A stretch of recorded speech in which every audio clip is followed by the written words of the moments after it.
W's and L's, the weekly recap show. We give a dub to the things that we do like and an L to the things that we don't. Go ahead. It's on you. Let's see here. What we're going to start out with. We always start out positive. Let's try it too, at least. So you actually just brought up something that I had been kind of looking at from afar for a little bit. And I want to kind of talk about it a little bit. So I want to give a dub out to a young Rippa for creating his own comic book, getting about $2 million in pre-sales. $35 for the first trade is a little steep, but hey, look, I respect it. And I also like the initiative. I like the idea of I don't appreciate the way that these characters are being represented or being put out. And so even more than voicing that displeasure, I'm going to make my own. I respect it. I also respect the idea of having some sort of counter towards the giants in this industry, because when there is no counter, then there's no way to voice your opinion economically. Mm-hmm.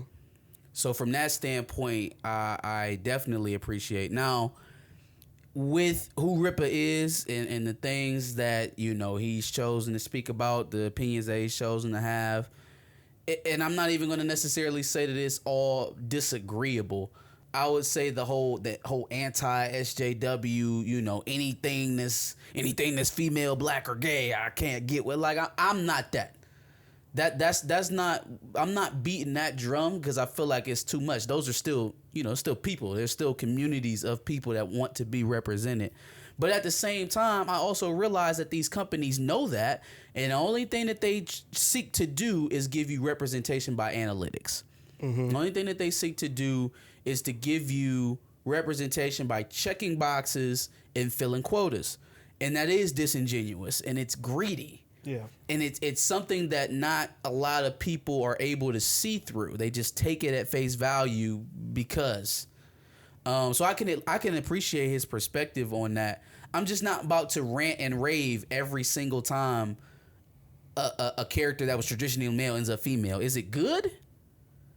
It's not going to be, you know, inherently bad just because of that. That's where I hop off the boat with him. But I do remember watching a debate with him, or it was supposed to be a debate, between him and Ernie, Blurred Without Fear. Mm-hmm. And I just remember being very disappointed in Ernie. Like, very disappointed. They started out having a kind of calm conversation, and Ernie was apprehensive about it because he wasn't sure where you know, Rippa was going to take it. And at first I was like, oh, I understand because I know what kind of content he makes.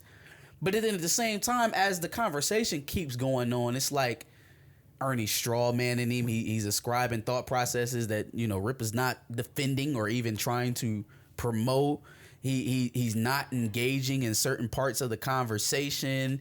He's just like he's creating a narrative for what he believes Rippa to be. Thank you. It was more of, I'm going to argue versus your reputation as opposed to the person sitting in front of me. It was kind of dismissive as well. He was just kind of like, yeah, I already know what you're trying to get at. I know what you're trying to do. I didn't even want to come here, but I came anyway. So I guess you just should be happy I'm here. Like, it was just kind of very. And now, in Ernie's defense, he don't do that. He's not a debater. Yeah. So I was surprised to even see him on there, but I just didn't like the way that came off. So to that end, I'm not going to stifle his growth. If people want to see his book, they can promote that. Black man making a comic book, absolutely promote that. And we can do that without necessarily agreeing with everything that he does. It's absolutely nuts to create a narrative for a person, just in general. But then when you have that person there to clarify certain things, you know what it reeks of is actually preparing for something. And then as opposed to actually having a discussion with said person, you stick to the preparation. You stick to what you thought you knew. Yeah. You won't let it go. And that's kind of how it felt. It was just like, all right, bro, just respond to what he's saying. Stop responding to what you think he really trying to get at. Like, oh, no, I know what you're really trying to say. No, man, have a discussion. Yeah. Like a human being. Yeah, and it just wasn't happening. It wasn't the best outing, but I like that the comic book is being created, and I like that it's successful. Right, $2 million in That's crazy. Pre-sales. That's nothing to scoff at, man. That's serious. So I'm wishing the best of luck in that for sure. Let's see here. I'm giving a dub out to the Black Panther one shot that has been previewed here, coming out in November. Black Panther Unconquered. I believe the writer's name is Brian Hill. Obviously, another person writing T'Challa that is not John Ridley, so that is to be celebrated at any opportunity. Potential for maybe a new creative team. It's kind of how that stuff happens. If the ongoing is dead in the water and you have this one shot, sometimes it ends up being maybe a mini series and then maybe an ongoing. You know, that's kind of how it works. Whatever makes money.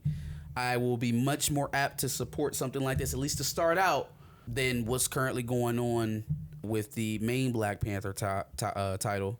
I'm cautiously optimistic because as I look on the landscape of Black Panther products right now, video games, film, comic books, the T'Challa character is literally being erased. He's being discarded. Yeah. It's not hyperbolic to say at all because as you'll see this week in the segment we had about the potential video game that was rumored by EA, to not even have the T'Challa character present, to play off the MCU's way of respecting Chadwick Boseman and having the character be dead. In the comic books currently, sorry, spoiler alert, if you're still catching up, stop listening right now. But T'Challa has been banished and has been labeled an oppressor.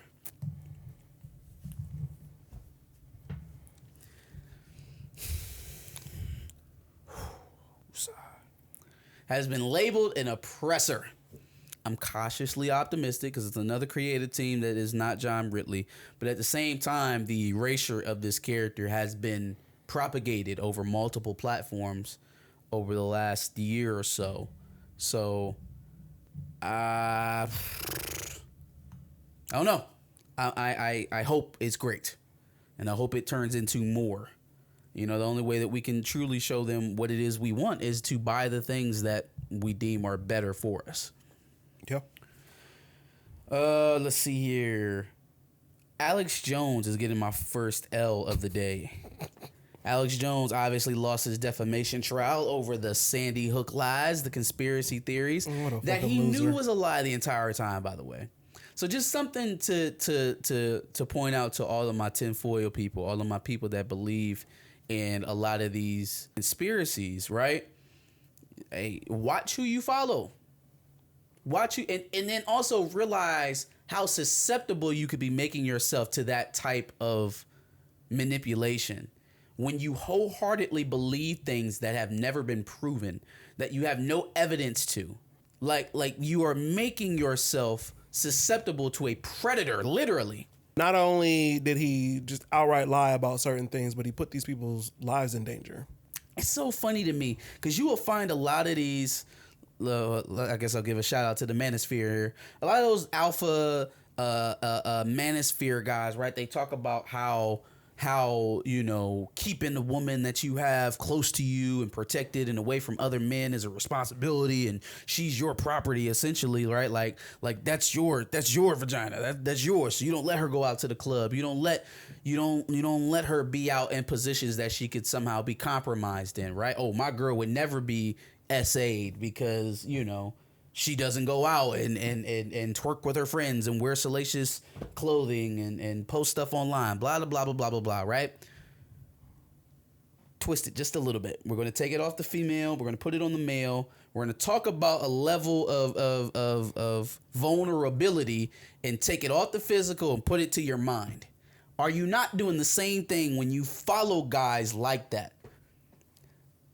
Alex Jones, Andrew Tate, same shit. Ben Shapiro, same shit. I didn't know if we were ever going to talk about Andrew Tate on this podcast.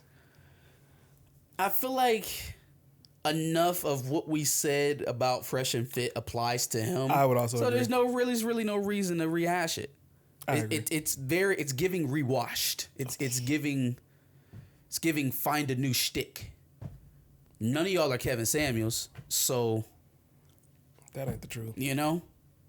And It's also, giving cash grab because I see a lane. I'm about to do that same shit. Homeboy is on some like world domination shit too, so I don't want to platform nor promote him because he's on some other shit.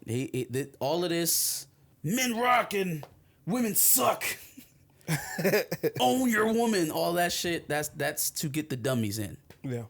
That's to attract the young impressionables, the ones who can't do on their own. Yeah. Yep. The ones that need somebody like him to feed off of. I don't even think the whole dating coach aspect is consequential to him. I just think he needs something to gain a crowd because he's on some other shit. And it's easy to pull that crowd. Yeah, for sure.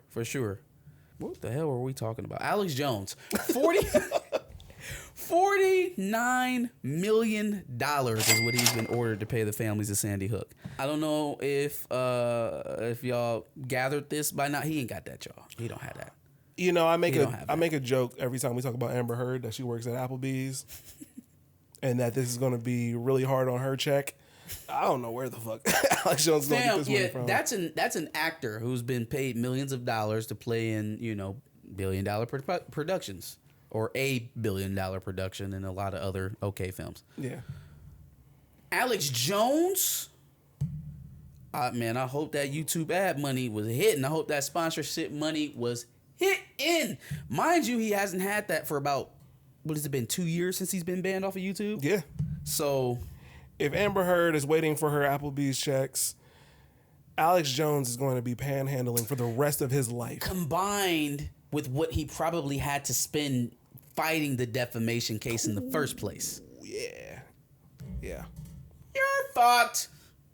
You're fucked. You're telling a lie. You didn't have to do this. And I thought these people had good lawyers. I thought they had sharks. You do some of the stuff that you do, you tell some of the lies that you tell in public about people, you would think you got an animal. His lawyers, his legal team, accidentally sent the entire contents of his phone to the prosecutors, to which they were able to go through his text messages and prove that he knew it was fake. Yikes. I honestly think he has a decent chance at an appeal because that is legal malfeasance. That is malpractice. Yeah. You didn't have a shot at a fair trial. You sent incriminating evidence to the prosecution. Not that they could hide stuff, but it was an accident. They did it by mistake. The prosecution asked for something specific and they sent the whole shebang. Yeah, you didn't have a fair shake. They told him about it on the stand. It's weird to say that about Alex Jones, but yeah. Hey, look, man. Yeah, he deserves it. He deserves it. Yeah. He deserves it. Disney is getting my next L. They're getting my next L. Shout out to the YouTuber Moon. I watched his video on why Disney, quote unquote, is collapsing. Some very interesting points were made in there. Gave a very good synopsis of Disney's history from, the 40s and 50s, the time of Walt Disney to the time Disney died and his brother took over. Then from that transition to, it was a business guy, big business mogul. Then it went to Iger. Then, to the most recently been Iger for years. And then now most recently Chapek. No, it wasn't Ted Turner. They made a lot of bad business deals back in that day too before they got to Bob Iger. Did you know there was a Disney Japan? There was a Disney France that lost millions of dollars, never got built. Sheesh. Yeah, lots of shit going on there. But in any case, right? So in this video, he brought a litigation that Disney just recently brought against a family that really just kind of blew me. And even more than the situation was their explanation as to why they were doing it. So let me line this up for you. A grieving mother and father had put a, I don't even know what you would call it. You know how they have the flower arrangements at grave sites sometimes with the person's picture on it. They might have stuff that they like, their memorabilia and stuff like that on there. Mm-hmm. So for their son, they put a Spider-Man presentation on his headstone. Do you know Disney sued the family?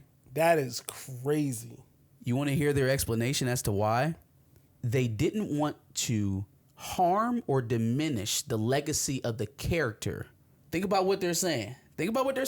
Your son's death and putting Spider-Man on his grave is somehow diminishing the history of the character or diminishing the brand of the character. Hold on. Wait a minute. Having Spider-Man on somebody's heads, on a child's headstone, diminishes the brand of the character? Oh, well, then I guess we're not going to see T'Challa die of cancer in Black Panther 2, because wouldn't that very, very much so diminish the history of the character? So you're allowed to paint death all over your characters as you see fit.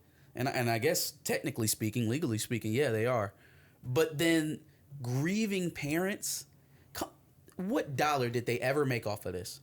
Nigga, that's some evil ass shit. That is like disgusting, right? So that's fucking terrible. Up. That is terrible. And that they sued him up. Over it. That's crazy. Over a Spider-Man headstone? That is literally on, man. Some like evil ass shit. That is cartoon villainy. Yeah. What do you even get out of that? What money do you save by? You have only spent money fighting that. You have only spent money fighting that. You make absolutely nothing back. You save nothing by doing that. But what if all the other parents of dead children start putting Spider-Man on their headstones? Oh my God. Oh my God. What a travesty to the world. And look, I understand Disney's legal department, their team of villainous snake lawyers, are far and away from the actual writers in the movie studio. I get that. Or any of the various movie studios within Disney. I get that. It is just the irony is not lost on me that a company that feels it necessary to liken a fictional character's death to a real life person's death, so much so that you're going to give them the same illness and then profit off of it, has the balls to sue a grieving family because they got a fucking Spider-Man headstone that they won't ever make a dime off of. The last one I got is a toss-up, actually. It's not a dub nor L, just conversation. I want to talk about some things. I actually tweeted something from the Back of the Bus podcast Twitter account. We're a great Twitter follow. Check us out. And it's actually a retweet. All right. Shout out to Dwayne Wong for this tweet. The goal of the oppressed should be to end oppression, not to find ways to cope with being oppressed. I responded with the retweet and I said, a lot of people need to hear this. Unfortunately, stop finding ways to support institutions that show you contempt, even if the contempt is bearable. I made that with something in mind, something that I've been thinking about this week, listening to a lot of people obviously discussing Black Panther, recasttchalla, and things of that nature. And it's very interesting. We discussed this before, the type of pretzels that people bend themselves into to not come off as if they are upset or angry at Marvel.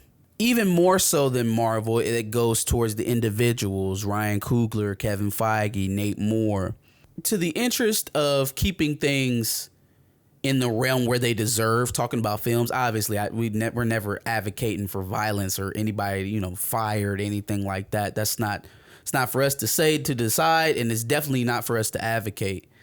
That's never where we're going. But to say that any contrary opinion towards those people, those individuals, or that institution, be that of Disney, Marvel, what have you, I think it's something that people understand consciously, but they don't understand how they don't question those institutions subconsciously. How subconsciously you seek to defend though that institution or the people within it simply based off of virtue.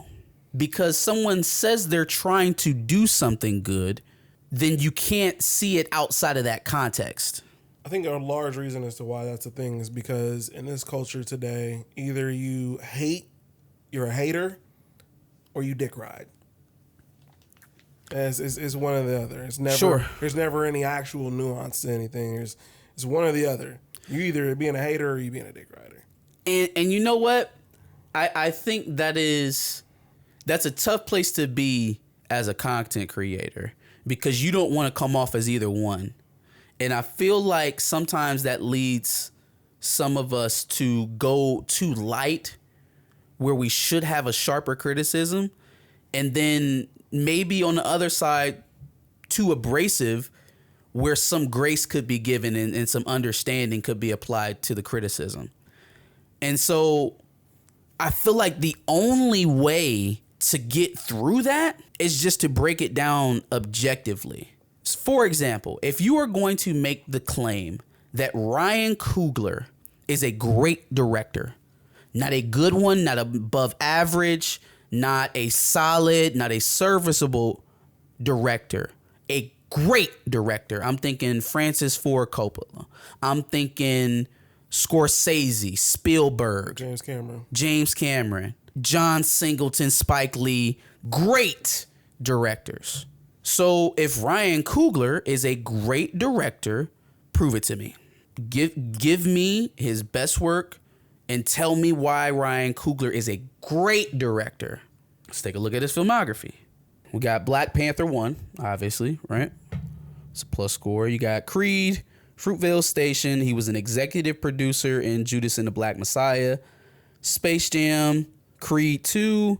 Think that is it in terms of directing and executive producer. Now, in the interest of fairness, the producing projects should probably be left out of this conversation just because his influence on the actual script of those movies wasn't the greatest, right? Those movies actually had writers and directors.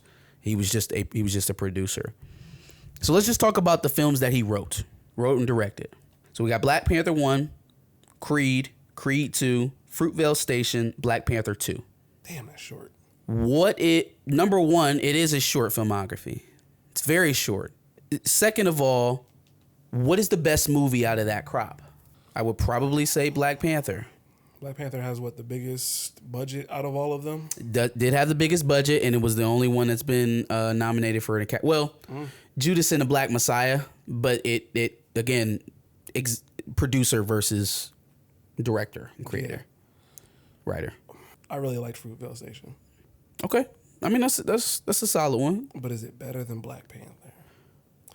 It's a good question. Black Panther obviously saw the better commercial success. Yeah. Well, Fruitvale Station was also at a point where he got big off of Fruitvale Right, Station. exactly. So obviously there was no big budget. There was no large amount of resources. All he pretty much had was Michael B. Jordan, who even at that time for him he wasn't what he is now. Okay. So let's say it's either Black Panther or Fruitvale Station, right? We obviously knew what Black Panther did. $1.3 billion, Academy Award nomination. Fruitvale. $900,000 budget, $17.4 million box office. That's a success. That's a fiscal success.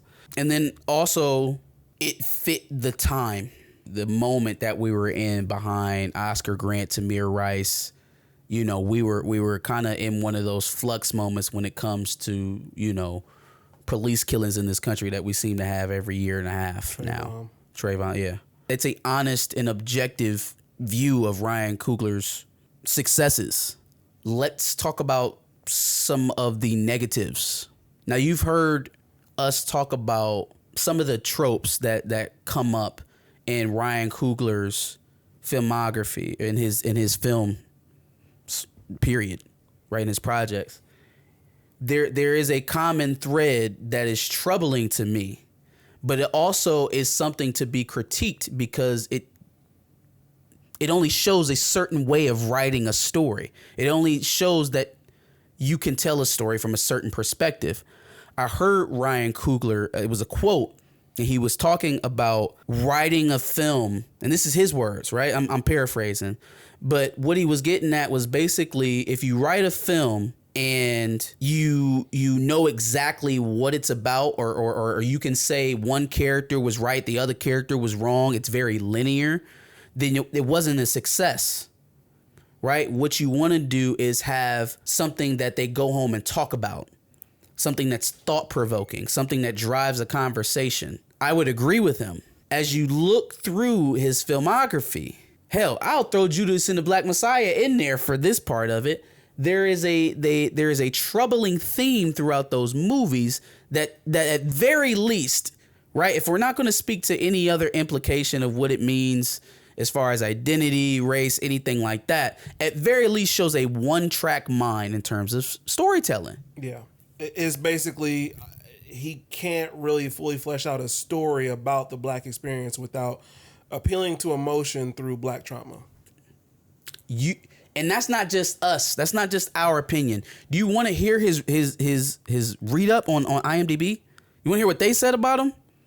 The people who are paid to critique film, the people that you go to verify film information. Trivia. Did you know films frequently include a protagonist that has a mentor that was an ally of their absent father? Trope. Especially for the community that he represents the most. And again, Ryan Coogler is a director. He's not a black director, he is a director. My point is that even if I'm going to set that part of it, the Tyler Perry of the MCU part of it aside, it still shows a very singular way of telling a story. We haven't seen Ryan Coogler do anything outside of his box. So where is this praise of greatness? Is that all it takes to be great? That's the definition of great? And you brought up a good point on this earlier, is that it's kind of reflective of our generation, right? Look at the people that we hold up as our quote unquote greats and compare that to the greats of generations past, right? Muhammad Ali, Michael Jordan, Barry Sanders, Jerry Rice, Kobe Bryant. Those guys were great by a different standard.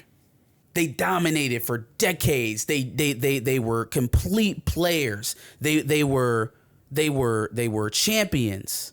They had an entire career to build up to make people respect and revere, and they never had to beat their own chest about it either.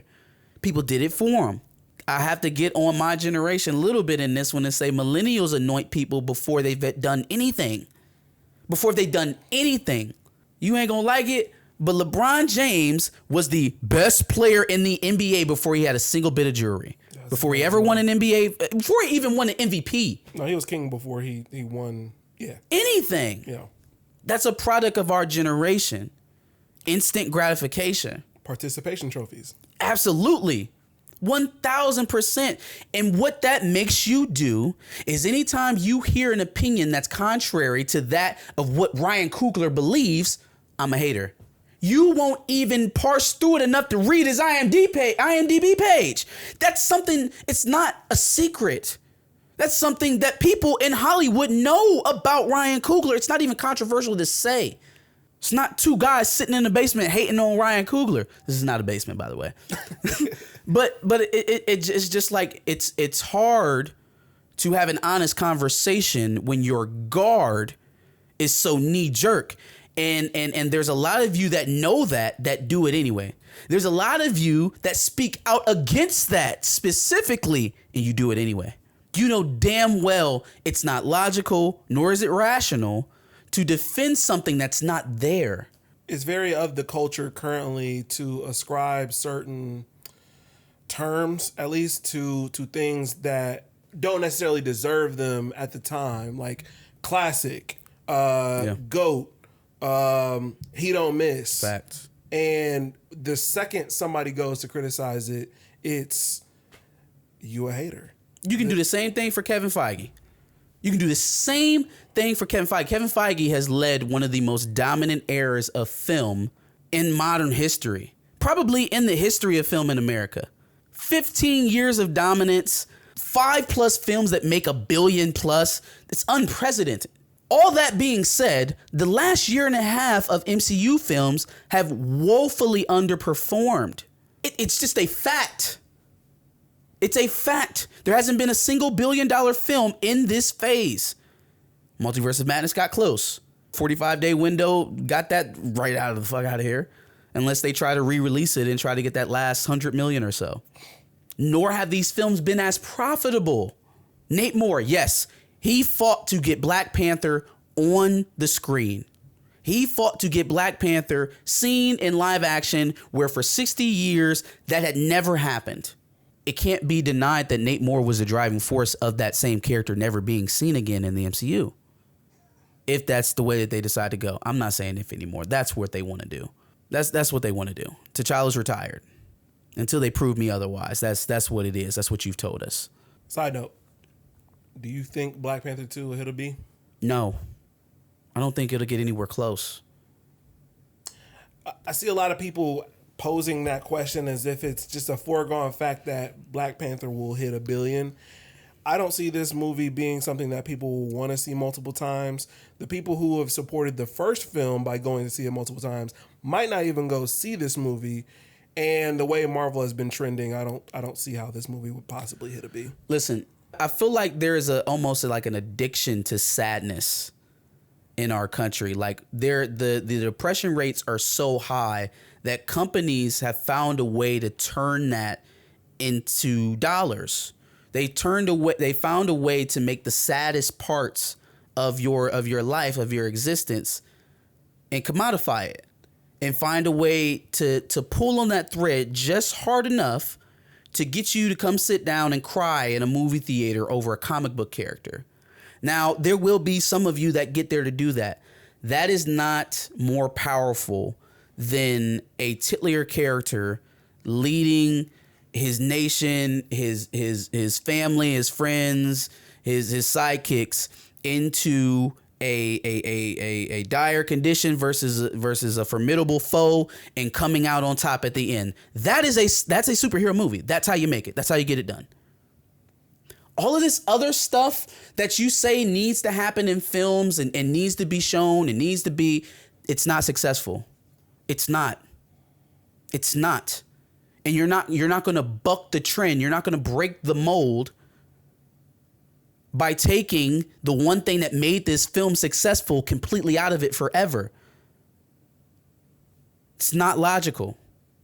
That's just speaking about the X's and O's of it all. If you want to speak aesthetically, people did not come to the franchise for Wakanda. It's not what got them there. Wakanda is a setting for the character. And if you think this movie can go out here and make $1.3 billion without the character, then you didn't care about the character at all. There's no way of getting around that. And I don't care how many times you cry at the trailer to make it seem heartfelt. You did not value the character that much if you just believe that they can show it without him and be as successful. I'm going to start off with the dubs, and my first dub is going to go to the fact that the Louisville officers, 4 of them to be specific, have been charged federally, I believe, for the death of Breonna Taylor. Yes. So, huge dub. Hoping we are going to see some sort of justice out of this. Absolutely. Because we have not seen justice so far, but, it's about time. It's about time we've got some accountability as it pertains to this. They need to go get that crooked ass AG with the fucking triangle edge up. The triangle edge up. Yeah, need to go get his ass and find out what. So we can get federal. It's not, bro. They got conspiracy charges on them. So I hope they drag the AG in there too. I hope they do. Yeah. Oh, it wasn't enough evidence for you to prosecute, but there was enough for a RICO case. Oh, you going down, bro? He smoked. I hope. Fingers crossed, man. Conspiracy? Hopefully. That usually means there's somebody above whoever they just arrested. Yeah.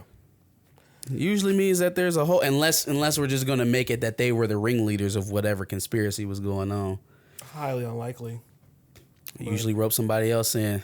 Yeah. So yeah, get Wayne Brady's ass too.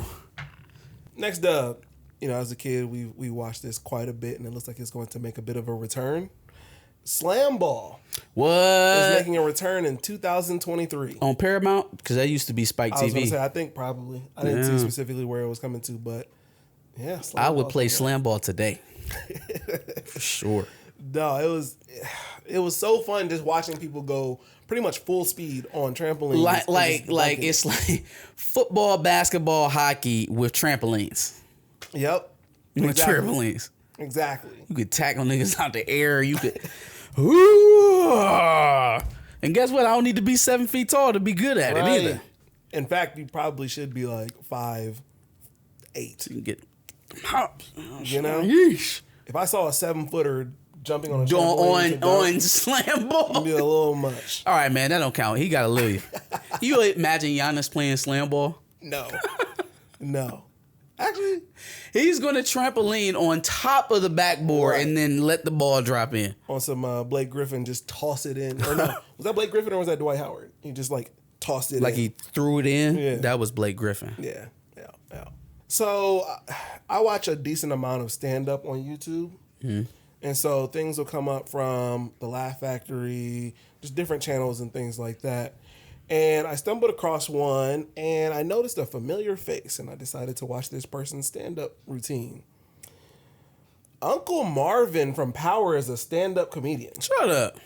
Yeah. Like in real life? A whole ass stand-up comedian. Just recently, or he came up through stand-up and got an acting gig? He was a stand-up comedian before Power. What? Yeah. Let me find out. Is he good?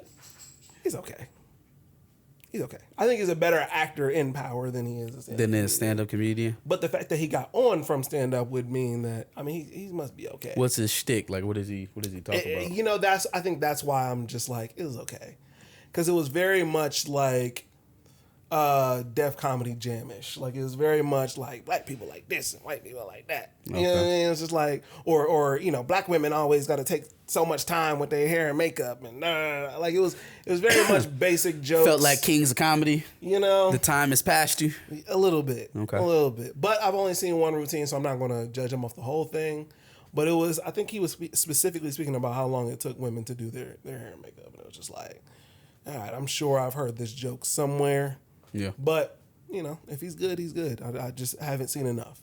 But I just thought it was shocking. Like, what is Uncle Marvin doing on a stand-up stage? Like, what's going on? By the way, we got about a week for Raising Kanan back. Yeah. You know what I'm saying? Yeah. Before we see Uncle Marvin hate his daughter some more. They're going to reconcile. They're going to reconcile. Yeah, probably. Because she's got to learn the game from somewhere. It sounds like they, the whole family thing is coming back together. I'm still trying to find out where Juke's evil turn happens.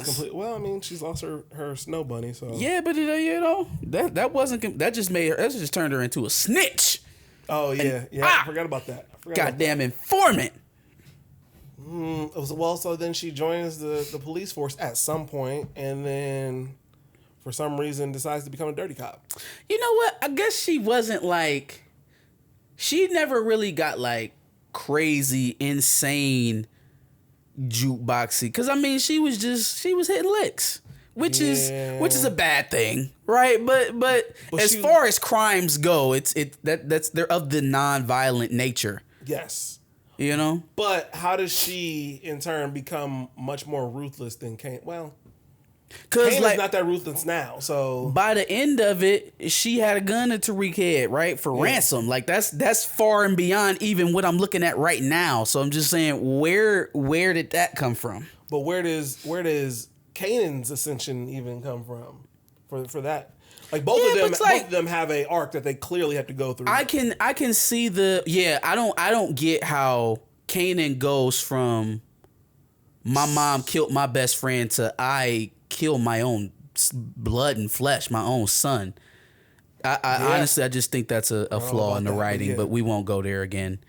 Another trope, by the way. But I don't know. You can kind of see the hustler prowess being built. Yes. Right? You can see the nuggets of the game that Kanan gave Tariq being planted in him by his mom and Marvin and Juke. But Lulu.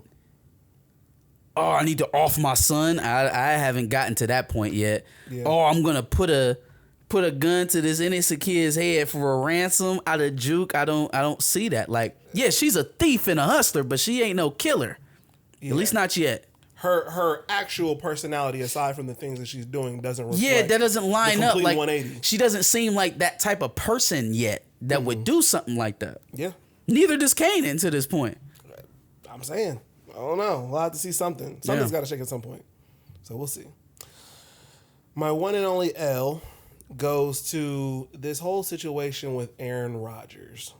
What's the whole situation? I guess my L specifically goes to the NFL. So Aaron Rodgers was on a podcast recently and mentioned him doing ayahuasca and how that's like it's like a psychedelic hash. Or okay, but like, what is it though? Like, I don't know specific oil or something like that. I think so. Okay. I can't honestly remember. I feel like you might smoke it.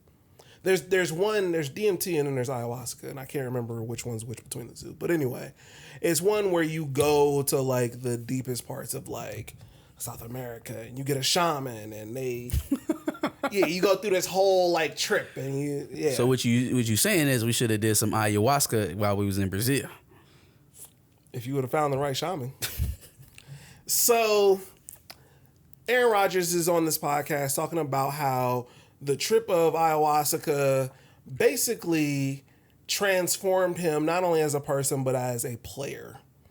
Nigga, you just showed up to training camp dressed as John, motherfucking, what is his name? Nicolas Cage from Con Air. I can't remember.